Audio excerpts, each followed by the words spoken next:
Inflation नाम की, महंगाई नाम का दीमक होता है जो पैसे को हर दिन खा रहा है। आप चेक कर सकते हो आज जो पेट्रोल के प्राइस हैं और 5 साल पहले जो थे, कुछ बदले हैं क्या? क्या सोने का भाव चेंज हुआ है? आप कहोगे बिल्कुल हुआ है।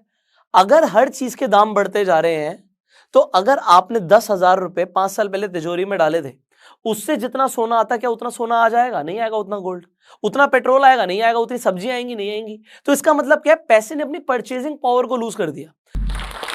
स्टॉक मार्केट, जब भी हम लोग स्टॉक मार्केट का नाम सुनते हैं, कई सारे लोगों को ऐसा नहीं लगता कि ये जो फील्ड है स्टॉक मार्केट, ये कुछ सिलेक्टेड लोगों के लिए है, कुछ ऐसे लोग जिन्हें फाइनेंस के अंदर एक्सपर्टीज है, ये स्टॉक मार्केट उन लोगों के लिए है।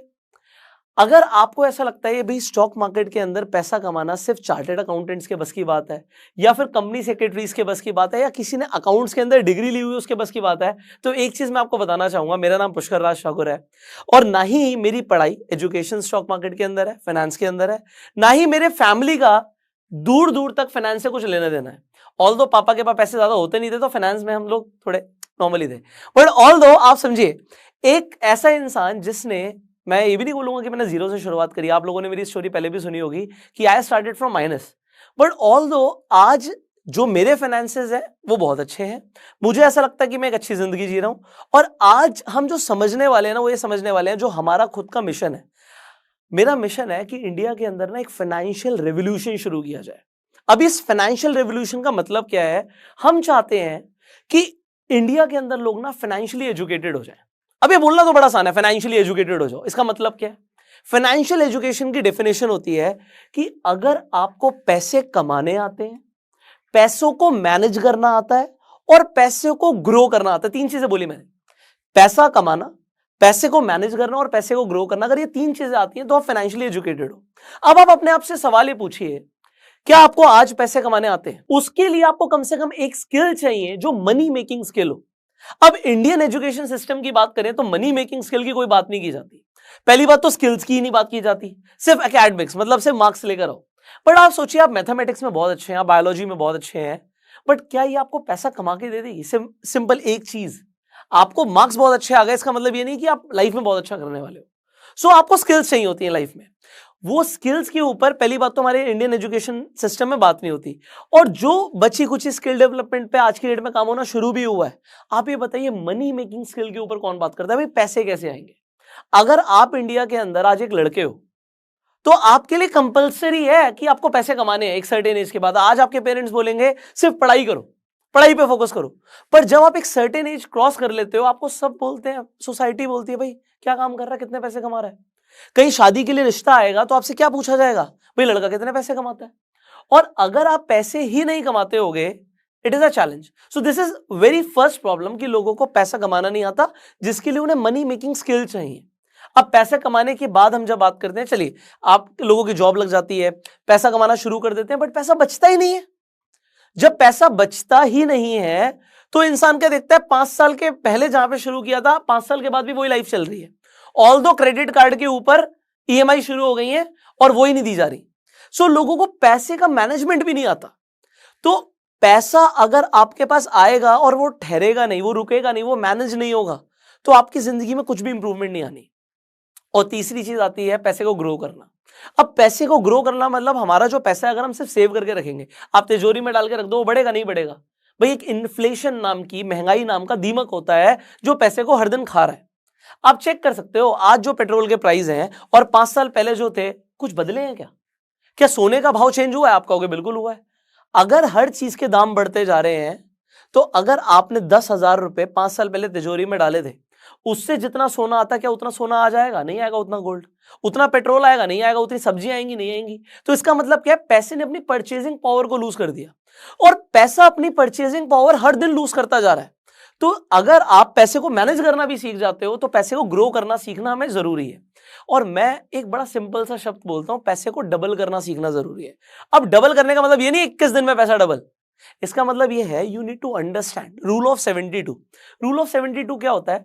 आपको आपके पैसे पर जो भी रेट ऑफ इंटरेस्ट मिल रहा है, जितने भी परसेंटेज से आपका पैसा बढ़ रहा है, आप 72 से डिवाइड कर दो। एग्जांपल के लिए आप कहते हो जी मुझे 12% की ब्याज मिल रही है, 12% का रेट ऑफ इंटरेस्ट आ रहा है, तो अगर आपको 12% का रेट ऑफ इंटरेस्ट आ रहा है, एग्जांपल आपने किसी म्यूचुअल फंड में पैसा डाल दिया, ऑल्दो हो सकता है बहुत सारे लोगों को पता भी ना हो कि आज म्यूचुअल फंड क्या होता है, पर मैंने बोला ना, लोगों को सिर्फ लगता है कि स्टॉक मार्केट आम आदमी के बस की बात नहीं है, और ये कॉम्प्लिकेटेड शब्द डाले जाते हैं जिससे लोग कभी समझ ना पाए।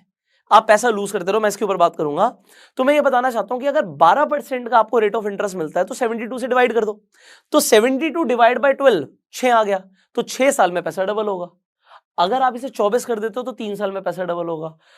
हमारा काम क्या है, अगर हमारे पास पैसा बचता है, आज आपके पास 50,000 बचता है, लाख बचता है, 10 लाख बचता है, अगर आपने उसे डबल करना सीख लिया तो आप कंपाउंडिंग को समझ जाओगे। अब ये जो शब्द मैं बोल रहा हूं आपको लग रहा होगा कंपाउंडिंग अब कहां से आ गया, क्योंकि मैं एक इस वीडियो में इस जोश टॉक से ना आपके अंदर एक जोश तो भरना चाहता हूं कि कम से कम आज आप एक डिसीजन लो फाइनेंशियली एजुकेटेड होने का, क्योंकि 3 ही चीजें सीखनी है, पैसा कमाना, पैसे को मैनेज करना और पैसे को ग्रो करना। सो ये कंपाउंडिंग क्या होता है, मैं आपको एक ना बहुत छोटी सी स्टोरी सुनाऊंगा और आप जिंदगी में कंपाउंडिंग को भूलोगे नहीं। और मैं ये भी बता रहा हूं आप इसे अपने फेवर में यूज करने वाले हो, क्योंकि ज्यादातर लोग कंपाउंडिंग को अपने अगेंस्ट में यूज करते हैं। तो फेवर में कैसे यूज करते हैं भाई, बहुत समय पहले की बात है, एक आदमी बहुत गरीब होता है बट उसे कविता सुनाना बहुत अच्छा आता है। तो वो कविता सुनाने ना राजा के महल में पहुंच जाता है। तो राजा के महल में पहुंच के राजा को कविता सुनाता है, राजा इंप्रेस हो जाता है। राजा कहता है मजा आ गया कविता सुन के, मांगो क्या मांगते हो। तो उसे लगता है कि गरीब आदमी क्या ही मांग लेगा। तो वो जो गरीब आदमी होता है ना, वो गरीब तो होता है बट वो इंटेलिजेंट बहुत होता है। आप इतने बड़े महान राजा हो, मुझे आपसे ज्यादा कुछ नहीं चाहिए, आप एक शतरंज मंगवा दीजिए और शतरंज के ऊपर मैं कुछ मांगूंगा। तो कहता है शतरंज हाजिर की जाए, शतरंज हाजिर हो जाती है। तो कहता है महाराज आप इतने महान राजा हो, इतना पैसा आपके पास, मुझे तो बस आप एक सोने की मुद्रा इस शतरंज के एक खाने पे रख दीजिए, मतलब एक बॉक्स के अंदर एक गोल्ड कॉइन रख दीजिए और हर गोल्ड कॉइन के हिसाब से, मतलब हर बॉक्स के हिसाब से गोल्ड कॉइन को डबल करते जाइए। मतलब इसके अंदर कितनी बॉक्सेस है महाराज। महाराज देखते हैं अरे ये तो छोटी सी शतरंज है। तो अगर एक बॉक्स के अंदर एक गोल्ड कॉइन रखेंगे तो दूसरे में कितने रख देंगे, 2 रख देंगे, 4 रख देंगे। तो राजा को लगता है कि चल 100-200 गोल्ड कॉइन ले भी जाएगा, क्या फर्क पड़ता है हमारे राजकोष पे। पर एक बात बताऊं, आप लोग ना जरा कैलकुलेटर खोलो और कैलकुलेट करना, 32वें बॉक्स तक पहुंचते हुए राजा का खजाना खत्म हो जाता है, राजा उस इंसान के पैरों में गिर जाता है। अब मैं इसकी कैलकुलेशन आपको अभी नहीं दे रहा, क्योंकि मैं चाहता हूं ना आपका कैलकुलेटर भी ना थक जाए कैलकुलेशन करते करते। आप मल्टीप्लाई तो करो। कंपाउंडिंग का मतलब होता है आप जब पैसा इन्वेस्ट करते हो उस पर आपको रेट ऑफ इंटरेस्ट कुछ मिलता है, मतलब आपको ब्याज मिलती है और उस ब्याज के ऊपर भी ब्याज मिलती है। एग्जांपल, किसी ने 1 लाख रुपए इन्वेस्ट किया और उसे 1 साल का 10% मिला, तो आपको 1 साल के बाद कितना पैसा हो जाएगा, 1,10,000 रुपए। तो अगले साल 1 लाख पे ब्याज नहीं मिलेगा, 1,10,000 पे ब्याज मिलेगा। और जब ऐसा बढ़ता जाता है ना तो इसे कंपाउंडिंग बोलते हैं। अब अगर आपने कंपाउंडिंग को समझ लिया है तो अब बात आती है कि पैसे को डबल करने के इंस्ट्रूमेंट्स कहां हैं, कहां इन्वेस्ट करें। बैंक में पैसा रखें, अगर आप बैंक में रखोगे तो क्या होगा, सेविंग अकाउंट में रखोगे 4% 5% का आपको वहां पे इंटरेस्ट दे भी देंगे। बट महंगाई क्या 4-5% से बढ़ रही है। मैं आपको एक कैलकुलेशन देता हूं, जितना आपको एफडी पर रेट ऑफ इंटरेस्ट मिलता है ना, लगभग उतने परसेंट से महंगाई बढ़ रही होती है। मतलब एफडी में पैसा रखने से पैसा बढ़ता ही नहीं है। कम से कम अगर आप देखोगे 9% एफडी में मिल रहा बहुत बढ़िया है, तो भैया 9% के आसपास ही हो सकता है, 8% के आसपास महंगाई बढ़ रही हो। 1% मिल भी जाएगा तो क्या उखाड़ लेंगे हम, कुछ नहीं होगा, पैसा नहीं बढ़ेगा। So we have to understand कि जब हम एफडी में पैसा रखते हैं तो बैंक क्या करता है उस पैसे का, थोड़ा सा डीप जाना पड़ेगा। सो बैंक क्या करता है, उस पैसे को किसी और को लोन पर देता है। ऑल दो जब आप म्यूचुअल फंड्स में इन्वेस्ट करते हो या ये जितने बड़े बड़े फाइनेंशियल इंस्टीट्यूशन है जिनके पास आप सबका पैसा आ जाता है, वो पैसा लगाते हैं हिस्सेदारी खरीदने में। अब ये हिस्सेदारी खरीदना क्या होता है, इसे बोलते हैं शेयर्स खरीदना। जब आप किसी कंपनी के शेयर्स खरीदते हो आप उस कंपनी के अंदर हिस्सेदार बन जाते हो, पार्टनर बन जाते हो। और अगर कंपनी ग्रो करेगी तो आप भी ग्रो करोगे। अच्छा, टाटा की गाड़ियां बिक रही हैं क्या, मारुति की गाड़ियां बिक रही हैं क्या, बिक रही हैं। अगर ये बिकती रहेंगी तो कंपनी प्रॉफिट कमाती रहेंगी और प्रॉफिट कमाती रहेंगी तो ये प्रॉफिट आप भी कमा सकते हो। आज मैं आपको बड़े संक्षिप्त शब्दों में बोलूंगा कि आप लोगों को ना एक चीज समझनी है कि पैसे कमाने पर सबका हक है। आपको यह नहीं सोचना कि यार मेरे तो किसी खानदान में किसी ने लाखों करोड़ों रुपए नहीं कमाए तो शायद मैं भी नहीं कमा पाऊंगा। अपने अंदर एक बिलीफ लेकर आना है कि यार मैं कर सकता हूं। मैं एक शब्द बोलता हूं, ये सेंटेंस आप अपने लिए लिख सकते हो कि यार आज ही तो नहीं है। आज आपको जो घर चाहिए, आज आपको जो बैंक बैलेंस चाहिए, इनफैक्ट जो आज आपको लड़की चाहिए, आज ही तो नहीं है आपके साथ। बट आपकी परिस्थितियां बदल सकती हैं अगर आज आपकी मानसिकता बदल जाए। अभी तक हमारे इंडियन सिस्टम के अंदर ना अपने अपनी फैमिलीज में देखो, पैसे के ऊपर बात करने को ना टैबू समझते हैं। मेरी दादी आज तक बोलती है पैसा सारी फसाद की जड़ है, पैसा आता है तो बुद्धि भ्रष्ट हो जाती है, और मैं आपको बता रहा हूं, मेरी दादी ने कभी एक अमीर जिंदगी नहीं जी, क्योंकि उनका पैसे को लेके बिलीफ सिस्टम गलत था। आज हमें सबसे पहले इंडिया के अंदर घर घर जाके, और कहां पे कैसे पहुंचेंगे हम घर घर? भाई आज जो शब्द सुन तो रहे हो, पहुंच तो रहे हम घर घर। हमें लोगों की मानसिकता बदलनी है। भाई तू अमीर बन सकता है, यकीन तो कर। आज एक बिलीफ से शुरुआत होती है।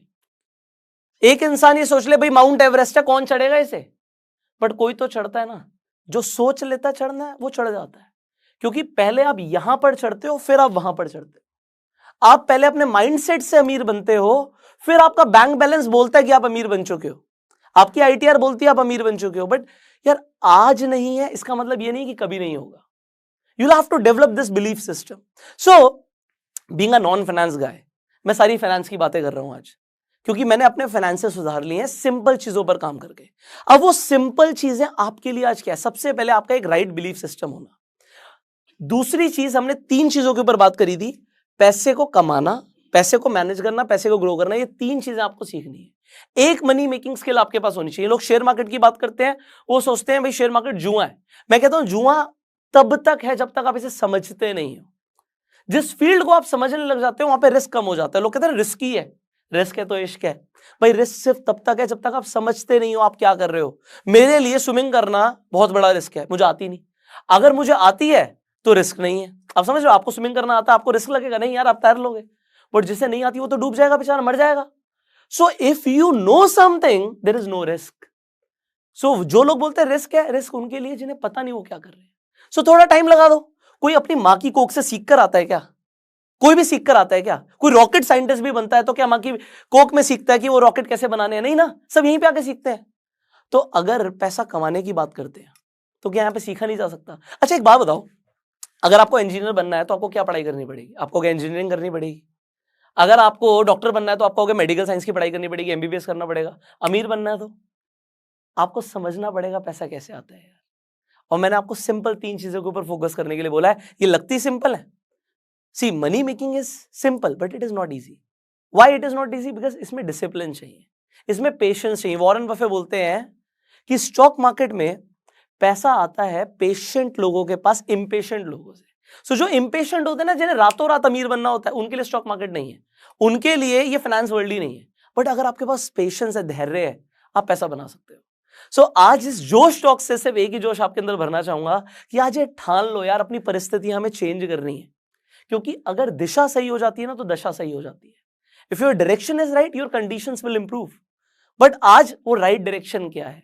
राइट डायरेक्शन है सीखना, अपने आप को बदलना, और ये ठान लेना हाँ मैं कर सकता हूं। With this we end up this Josh talk and will see you next time.